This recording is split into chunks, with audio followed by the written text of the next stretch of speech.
Is it possible to meet that moment in a state of just attention? Here I am. We don't have enough chairs. Oh, but I have a ticket.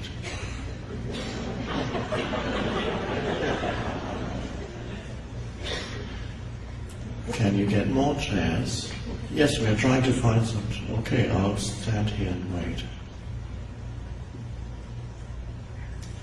And to realize that that moment isn't really bad unless the mind judges it. You're standing somewhere instead of sitting somewhere for a few minutes. But the strange thing is, one's sense of identity, one's sense of self gets strengthened. The self that is derived, the sense of self that is derived from mind, it gets strengthened if you react and complain.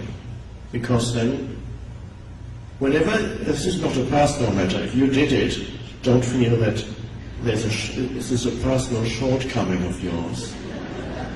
It's the human mind. There's nothing personal in it whatsoever.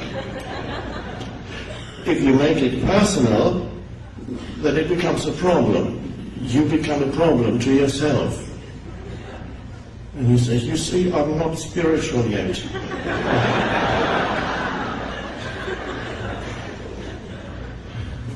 It's a relief to see that all those patterns are mechanical, they're not personal. They operate in every human being, unless they've already gone completely beyond it. There are more humans who are now going beyond that. So the reactivity and the complaining is used in the service of being right. If you can be right, that implies that someone, a person or a situation or a place or the weather is wrong. Whenever you mentally complain about something, you put yourself in a position of rightness, because obviously you know better. That's why you're complaining.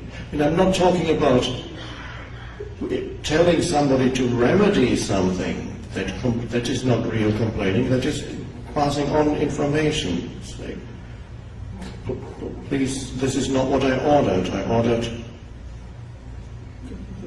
soup. I didn't order pudding or whatever. Or you say the soup is cold, but it should be hot. I ordered a hot soup. That's fine. You're giving information, and so that somebody can do something about it. But are you using that situation in the service of being right, which is a mechanical, unconscious pattern that you can observe in yourself? Why is that happening, and why do so many people live in such a way that as they go through their day, they go from one situation like that into another, into another, into another? Because the me, the mind-made sense of self, gets stronger every time you go into reactivity and complaining. Because it is a position of imagined superiority towards that which you are complaining about. And that strengthens the fictitious me, self. You can notice that if you observe yourself. You can notice that after you've complained for a moment, you feel a little bit expanded in your sense of self. You may also notice that you feel a kind of shell around you that has hardened. And you may also notice a certain contraction in your energy field.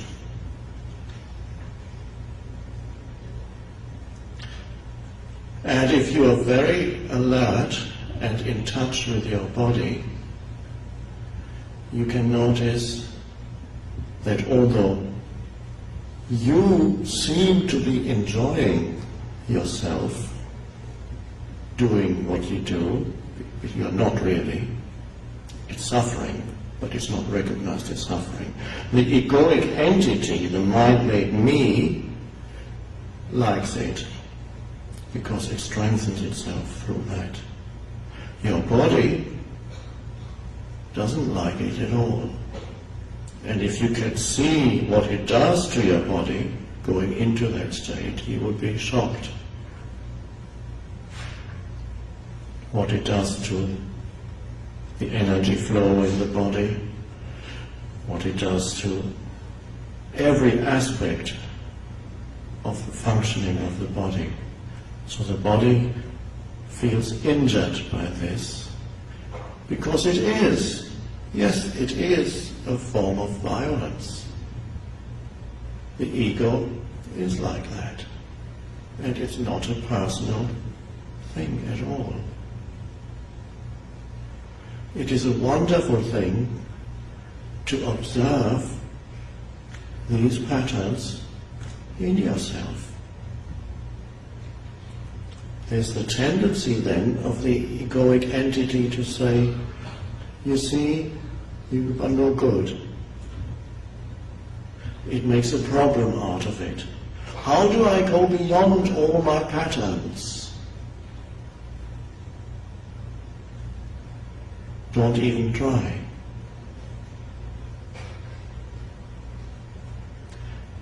Just be with whatever pattern arises in you at this moment. Place attention on it. Look at it.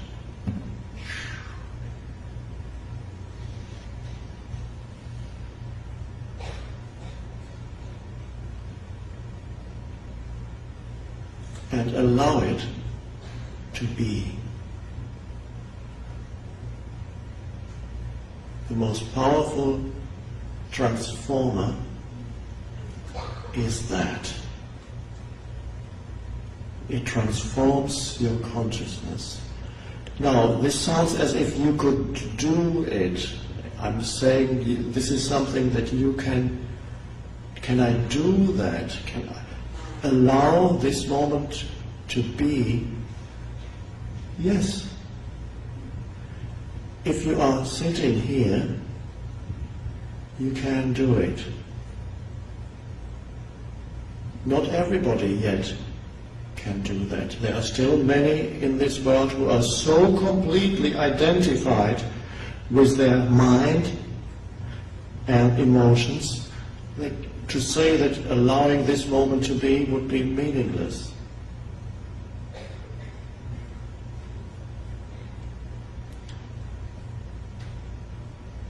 And you become very effective because an intelligence that is greater than the accumulations of the human mind suddenly emerges. And here's a situation in the field of now, and you place that attention on it, that has no reaction in it, because you receive what is, like this. You say, I allow this moment to be because it already is. And then there's a flow of attention. And in that attention there's enormous intelligence, greater than the conditioned intelligence that is the human mind. And that, if action is required, action then comes out of that intelligence that is already in you, in everyone, simply obscured by the conditioned, by the human mind, by the stream of thinking, the continuous mental noise. So in everyone, that dimension of consciousness that in the ancient teachings sometimes called enlightened is already present within you. And for so many years, spiritual seekers thought they had to achieve or attain a state of consciousness that they read about or heard about in the teachings. I need to become enlightened. I need to become free, liberated. And so what they did was The old mind patterns came in and transformed the original teaching into future, which is how the mind operates when you're totally identified with it. The next moment is always more important than this one. That's how people live. The enormous psychological need that is in everyone for the next moment, that is so normal that most people don't even notice it. Everybody lives like that. Whatever you see on TV, everybody lives. Continuous stress towards where's the next, missing the only thing there ever is, which is now. For some conceptual reality that is future. Because future is no more than that, a thought in your mind. Past is the same. A thought form. Apart from a thought form, past and future have no reality whatsoever. And is that something that you need to believe, or can you verify that for yourself? I would say you can verify that for yourself, because if past and future had some reality, you would find them somewhere. Nobody has ever lived in the past. We tell ourselves, yes, the ancient Greeks lived in the past, but the ancient Greeks didn't live in the past. They lived in the now, the only place where they can live. And how is it that you can even say that, or think that the ancient Greeks lived in the past? Because you're saying it at this moment. It comes out of the field of now, comes the thought, the ancient Greeks lived in the past. Well, they didn't. And out of it also comes the thought that you have a future. Something is going to happen to you tomorrow. But of course it can't. And you are worried about what might happen to you tomorrow when nothing can happen to you tomorrow. Because tomorrow can only come as this moment. Why don't people realize that?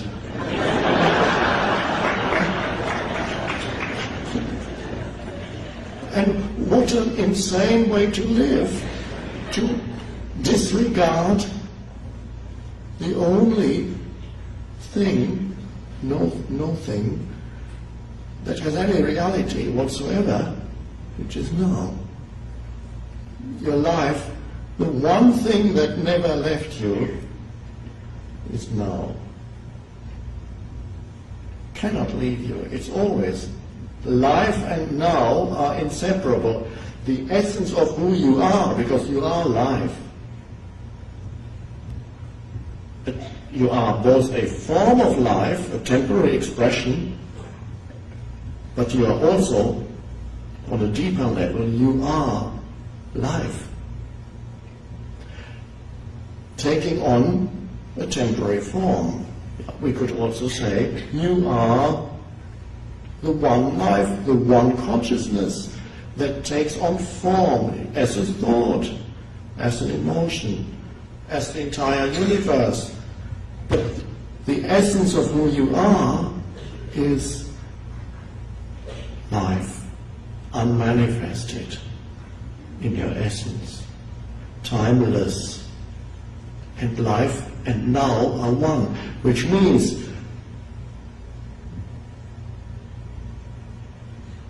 maybe I should have kept this for the end of our talk, otherwise you'll go home.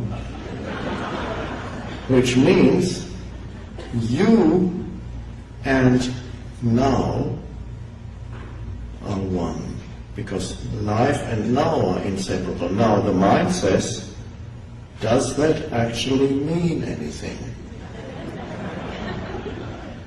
But when I say you are the now, If you try to think about that, you won't get very far.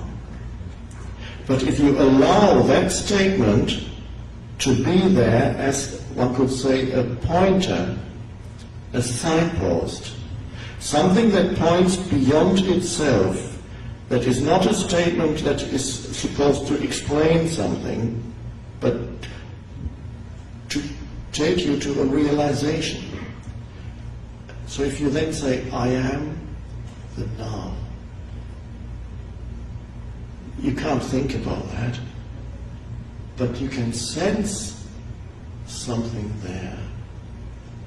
The now, that no matter what happens, never leaves me, that is one with who I am.